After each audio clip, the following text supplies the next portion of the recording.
here.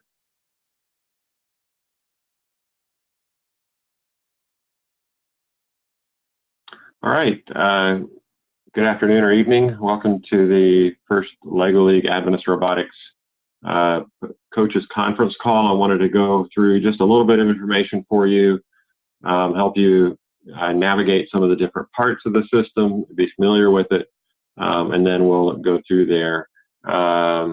You should be seeing my screen right now. It's the first steps, first LEGO League, first steps curriculum from Schoology.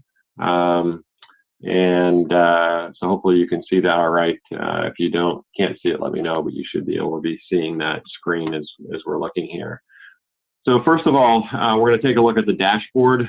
This is where you sign up and register your teams on First LEGO League's website, or on firstinspires.org. The top right-hand corner, there's the sign in or register sign up buttons, and you click there and come into there. Couple things, of course, that you need to make sure you do. For example, on this team here, I still have 2 outstanding tasks. It's missing a lead coach mentor. And so I still have the other individual who's going to be the coach, designated coach with me. Caitlin hasn't done her part yet, so I'm still waiting on that. And so you can see what that's looking like. First LEGO League requires each team to have 2 coaches that are screened through their youth protection program. Regardless of whether you've been screened through other systems or not, you also need to be screened through here. They use the same volunteer screening as at least in Northern California here, is our school system does. I believe that's probably nationwide. It's verified volunteers. But regardless of whether they've been through the system before with your local school, or if you've had your own screening, you still need to be screened through their system to be able to do that. So it's a very simple, easy process to go through. There's also a consent and release that has to be signed or acknowledged in for each one of those coaches. Until you do that, while you do that, you can still order your materials. You can order your mission sets, robots, that kind of thing. But what you can't do is you can't set up your team roster, and you can't set up your team, you can't register for an event. So, and this is where you will register for events as well.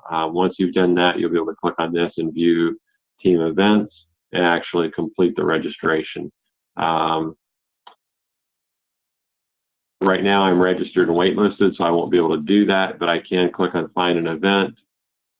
And, well, no results found because, of course, let's see here if we can find anything.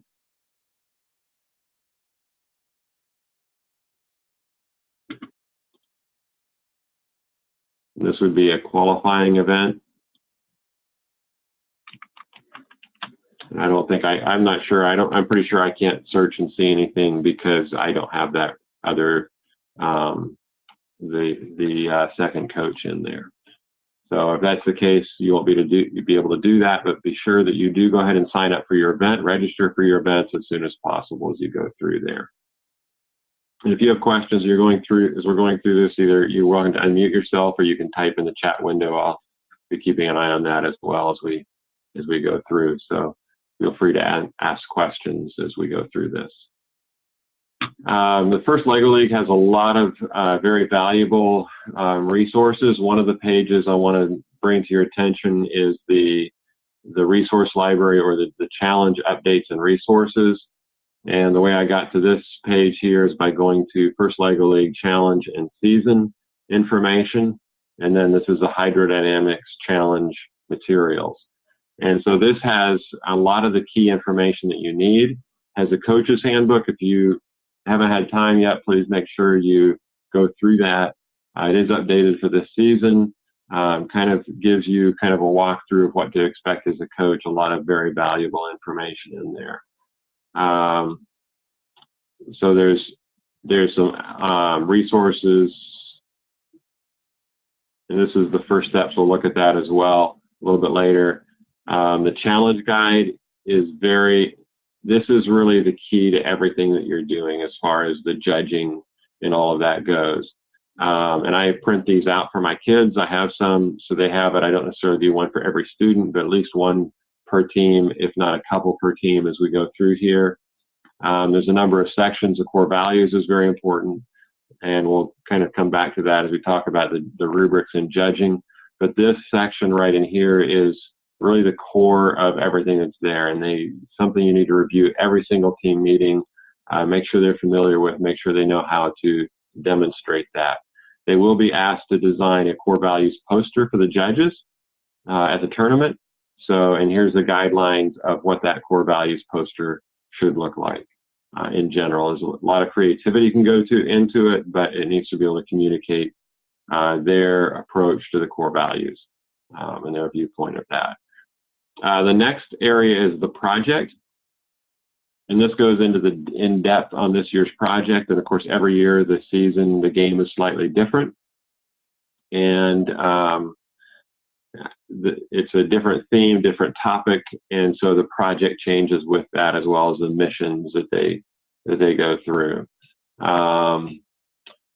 Essentially, there's always three parts to it. One is identify a problem. In this particular case, it has to do with hydrodynamics, which has to do with our drinking water in the process with that drinking water, and its definition is really important, and we'll take a look at that, some of the questions related to that as well as we get into it. But there's a lot of creativity that can go into this. This challenge the project doesn't have to have anything to do whatsoever with doesn't have anything to do with robots necessarily. And you can have a robotic solution, but it doesn't necessarily have to have anything to do with robotics as you go through with it.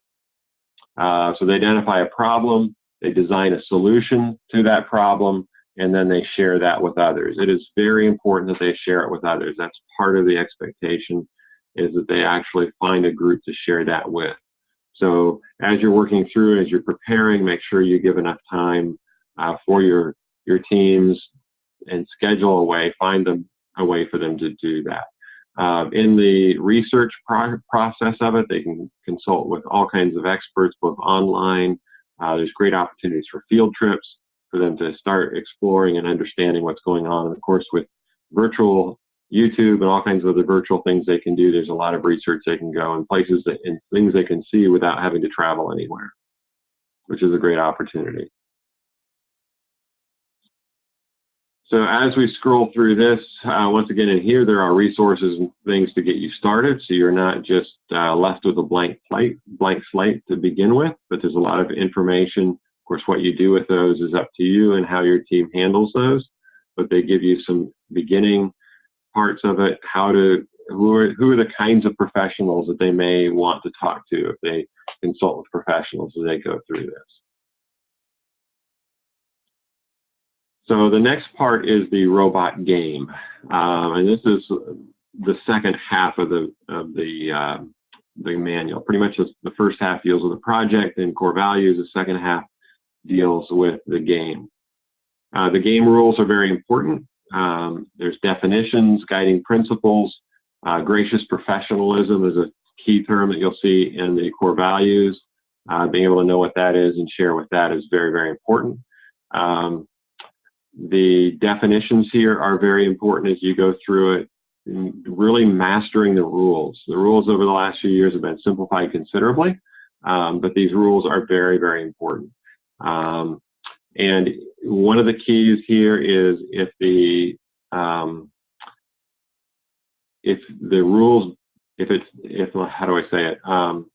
doesn't say you can't, that means you can. So really understanding exactly what is said here and coming up with creative solutions for it that may or may not be what you would expect. One of the fun things is always seeing the different solutions that kids come up with to these various problems as they go through. The robot starts within base and has to be completely in base, and there's definitions of base and what completely in versus just in means. Those are very important as it goes through. Essentially, it goes out, runs those missions. You have 2.5 minutes to get those missions done. And there's 3 different matches you'll play in and 3 different rounds. And you get the best score out of those 3 during the actual competition. pretty much you can use any Lego part you want. There are a few restrictions, certainly in electronics and some pneumatics and that kind of thing. Electrical and the software you use, you're limited in certain software to be able to do the programming as you go through there. So read these rules through carefully. We're not going to spend a lot of time on it here today, but it's just very important you do that. Then there are missions. The missions are designed in a way where it's practically impossible to do everything. So to be able to do everything, maybe there's some team out there that possibly could. I don't really know that they try to make that impossible. But the scoring is done based on the condition of the field at the end of the match. So it is possible for a robot to score a piece, an element, and then unscore that element. And in that case, it's the condition of the field at the end of the match, and that's the way that would work. So take time to look at it, take time to look at all the different missions as they go through.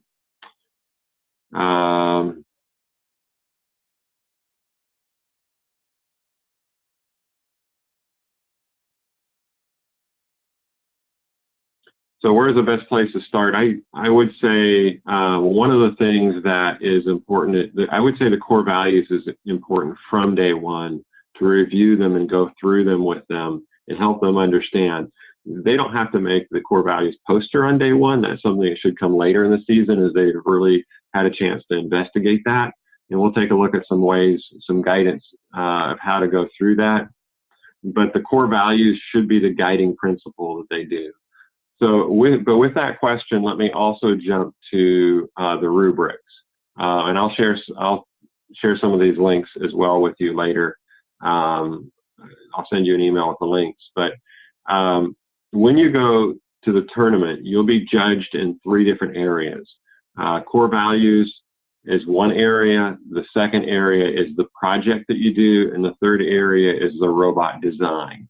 This is really the meat of the tournament. This is the core amount. The robot game and the points that you get are great, and it's really important to do well there.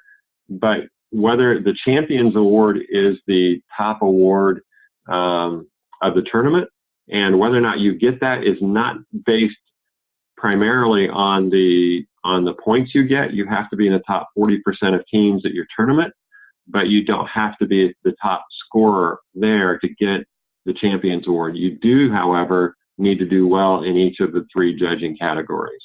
And there are rubrics available. These group rubrics are published ahead of time. You can look at them and you can know exactly what they are and meet the conditions of those rubrics. So, and I think having these rubrics out and sharing them with your team, letting them know what they are is very, very important, so they know what they're striving for. And as you're guiding them, making sure that they're answering the questions or addressing each one of the areas of the rubrics as they go through. And the other thing, and we'll talk more about this in future ones, but it's important to know that they're gonna give a 10-minute presentation to the judges, and the judges are they have 10 minutes with each one of the 3 panels. There'll be 10 minutes on core values, 10 minutes with the project, 10 minutes with the robot design. So part of it is communication, how well they're able to communicate what they know. They may have an amazingly well-designed robot, or they may have this amazing project or great with core values, but if they aren't able to communicate that with the judges, it's going to be difficult for the judges to be able to evaluate them accurately. So all that's part of it, and this is one of the things I love about the robotics program, is it's more than just the robot. It really gets into all these different areas that the kids can get into and really round out the program in different areas. So you can get into presentations, obviously with the research and the different areas that they can go into. There's all kinds of things you can do science-wise as far as that is concerned.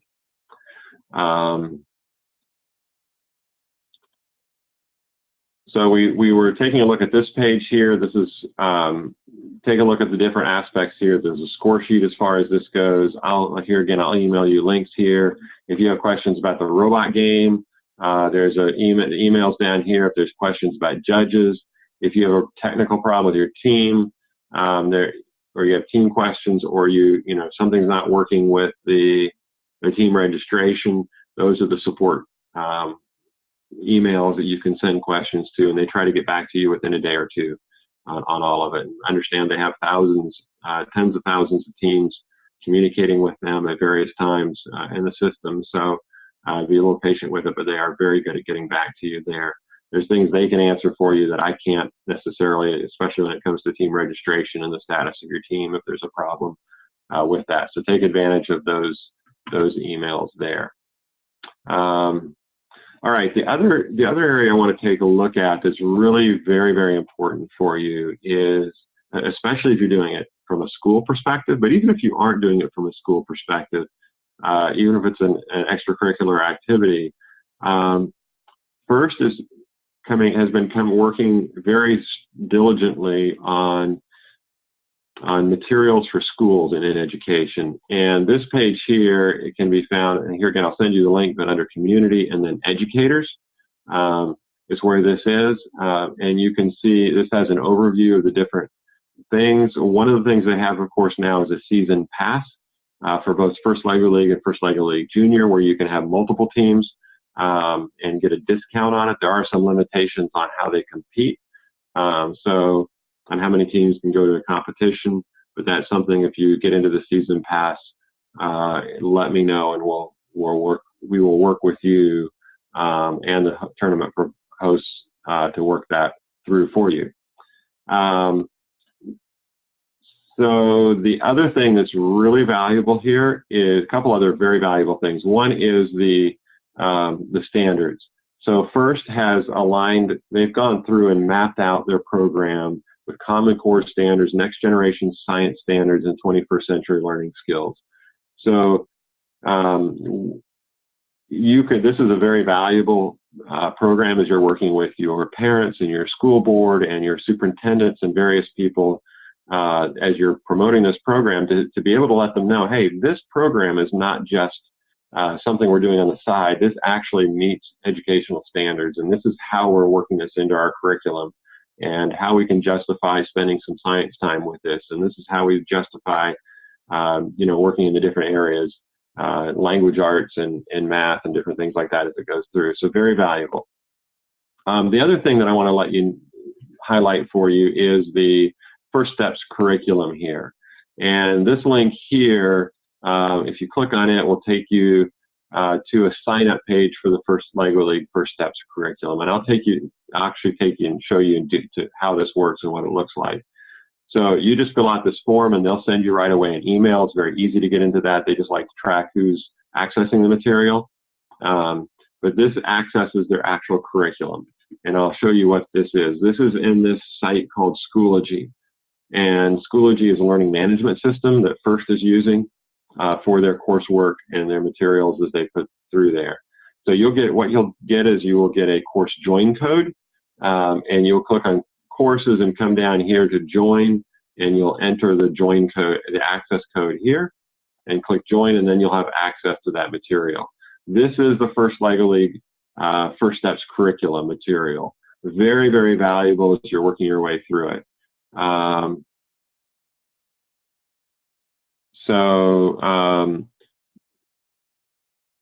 I went, just a question came in here. I went to Schoology and got the email, but what name do I use to get the courses? So basically what you're going to do in here is you set up your own personal account with Schoology. You're just with your own personal name. And then once you have your account set up, that's really the first thing that you need to do here. Make sure you're logged in. And then once you're logged in, use that join code here and put that join code, and that will give you that information. And if you need some direct help with that, I'd be glad to do that. But that's essentially the steps that we need to be able to do for that. So, and then you'll have access to this. I have a few other ones in there, other resources and such, but it's very valuable information. And I'll just take a look. Here's module 1. Here's an overview of the module. So this is a module is intended to take about a week. This one is 3 hours. As I've been looking through, most of them are 2-hour length, so you have an idea of how much time it is. This is kind of just an overview, the kinds of materials you need for it. Then I'll jump back here and let's take a look at this. So here we go through, you can see each area talks about the project, inspiration, the project robot, starts into field research, some of the different things available. You can actually click on this link and download a printable version if you don't want to work with it online. Here's the whole thing ready to go there, and there's activities as far as teamwork and team building activities. It's a really pretty comprehensive program. So it's very nice because you don't have to go, oh, where do I start with this? And, you know, one of the challenges we've had, the Adventist system really is one of the first systems that's really been trying to work with this in an educational setting and working it into the curriculum. But now they're really pushing to get this into quite a few schools. In fact, in Newark, New Jersey, the Newark public school system has started a process of adopting this into all of their schools, which is a pretty major endeavor there that they're working with First on. So it's becoming pretty, it's going to be, I think you're going to be seeing it more and more in the educational educational space, seeing First curriculum and First resources there. So take some time, look through with this. We are also working on something for the Adventist learning community to supplement this as well. We don't want to reinvent their curriculum because they put a lot of work into this and they've done a really good job with it. But take a look at that as a great resource for you. Let's see. Of course, on the Adventist Robotics League website, one of the links here that's valuable is the calendar link. This is where all the different tournaments are listed that we have in our system. So if you want to know for sure where the tournaments are, they're in the team registration system as well, so you can register your teams for the tournaments, but they're also listed here in the dates and basic information about them as we go through, so you can kind of plan for one that's closest to you in your area. All right, that's kind of a very quick overview of a lot of material. Just want to see what questions you may have. There's specific things that you've come across that you have questions for as you started your process or are getting ready to start your process.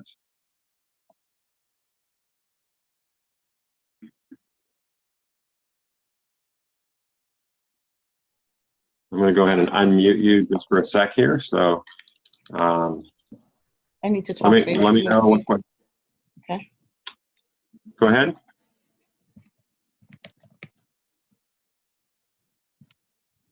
Oh, and anyways, I don't have any questions at the moment. I think I will in the next time or two, because we're about to get our kids in the next week or so.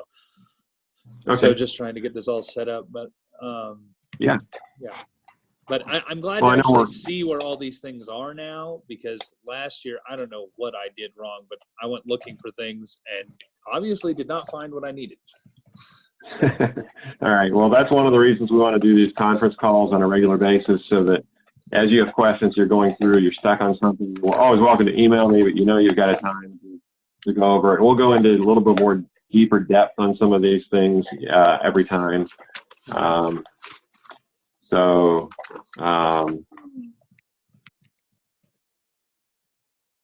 Anyway, we'll dive into some of these a little bit differently each time. You just have a chance for questions as we go through there.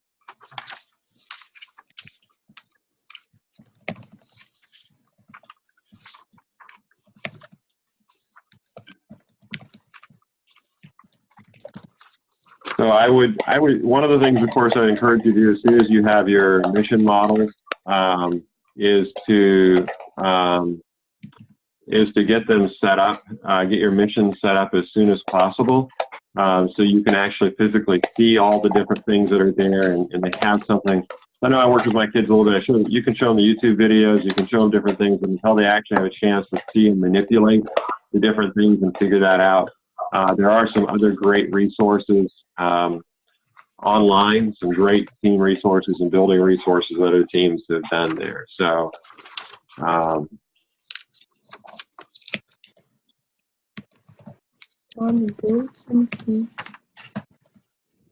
yeah, traveling, if you're in New England, you will need to travel this year. I know we're working on getting an event in New England, probably the following school year as we go through this.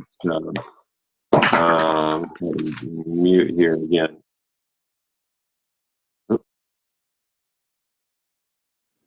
Okay, there we go. I just went ahead and muted just again to cut some of the background noise. But we are planning on, we are working with them, certainly talk with the superintendent in Southern New England Conference. So Southern would be more than glad to have you guys come down there and participate in their tournament. I know they'll have space there available, so that won't be a problem because we've added a tournament in Florida now to expand capacity in that region. That ends up has been a pretty big tournament in the past, so working with that. So, all right, well, as you go through, we'll go ahead and just let me know if you have questions. Feel free to contact me. I'll do my best to get back to you as soon as possible with any questions you have.